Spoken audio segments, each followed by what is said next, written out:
అంటే ఇప్పుడు మీరు గోదావరి గురించి నేను మాట్లాడినా, గోదావరిలో కాదు కృష్ణాలో కూడా అదే చేస్తుండే ఈ పుణ్యాత్ముడు ఈ ముఖ్యమంత్రి. ఎంత అన్యాయం అంటే I will give you example. నేను పాలమూరు బిడ్డ అని పెద్ద మాటలు మాట్లాడతాడు. పాలమూరు జిల్లా ప్రజల నోరు కొడుతుండు, కడుపు కొడుతుండు రేవంత్ రెడ్డి. ఇలా శ్రీశైలంలో వరద ఎప్పుడు వచ్చిందండి? మే 30వ తారీఖున శ్రీశైలంలో వరద వచ్చింది. మే 30th శ్రీశైలంలో వరద వచ్చింది. ఇవాళ ఎంత? జూలై 6. ఇప్పటికి 36 రోజులైంది శ్రీశైలంకు నీళ్ళు వచ్చి. బహుశా ఇవాళనో రేపో శ్రీశైలం గేట్లు ఎత్తేస్తారు నిండి. 36 రోజులైనా కల్వకుర్తి మోటార్ లాంచ్ చేయలే ఇప్పటిదాకా.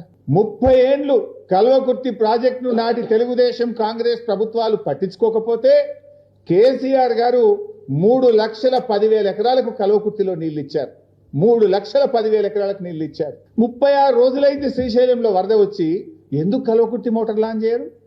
ఎందుకు మొదటి పంటకు నీళ్లు ఇయ్యరు? అంటే చంద్రబాబు నాయుడుకు మళ్ళీ పోయిన సంవత్సరం లెక్క నీళ్లు వదిలిపెడతావా? పోయినసారి ఏం చేసింది రేవంత్ రెడ్డి? కృష్ణా నదిలో తెలంగాణ రాష్ట్రం ఏర్పడ్డ తర్వాత అతి తక్కువ నీళ్లు వాడుకున్నది రేవంత్ రెడ్డి ప్రభుత్వం. 65 టీఎంసీలు ఆంధ్రప్రదేశ్కు గురుదక్షిణ కింద చంద్రబాబుకు దారాదత్తం చేసిండు మిస్టర్ రేవంత్ రెడ్డి. ఎందుకు ఇచ్చిన 65 టీఎంసీలు? 34% మనకు వాటా తాత్కాలిక ఒప్పందం ప్రకారంగా ఉన్నది. ఆ 34 కూడా వాడుకునే తెలివి లేదా నీకు?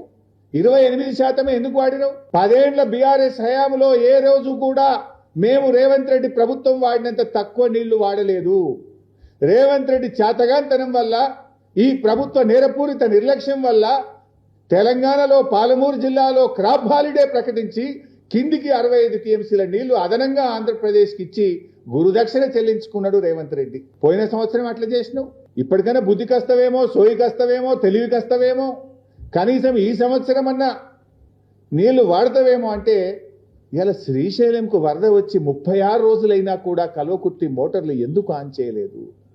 పాలమూరు జిల్లా ఎమ్మెల్యేలు ఏం చేస్తున్నట్టు నాకు అర్థమైతలేదు. కాంగ్రెస్ ఎమ్మెల్యేలు ఇలా పాలమూరు కింద మనకు 2-3 చిన్న రిజర్వాయర్లే కట్టలే. మీరు ఆ బుడ్డ రిజర్వాయర్లు ఉన్నాయి, చెరువులు ఉన్నాయి, అవన్నీ నింపుకొని మొదటి పంటకు నీళ్లు ఇవ్వచ్చు కదా.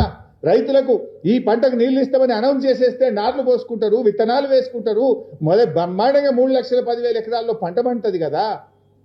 Why are you not switching on the motors? ఎందుకు గుడ్లప్పగిచ్చి చూస్తున్నారు? ఏం వరద కనబట్టలేదా మీ కళ్ళకు? గేట్లెత్తి ఇప్పుడు మళ్ళీ నీళ్ళు ఎడిపోతాయి, పులిచింతలా ఆంధ్రాకి పోతాయి, మళ్ళీ కిందికి వదిలేనా నీ పనిగా? నీళ్ళు తీసుకునే తెలివి లేదా నీకు? ఎందుకు మహబూబ్ నగర్ జిల్లాకు అన్యాయం చేస్తున్నావు? పాలమూరు బిడ్డ నరకుడు కాదు కదా. ఏది నీ చేతలు? Why are you not lifting the water?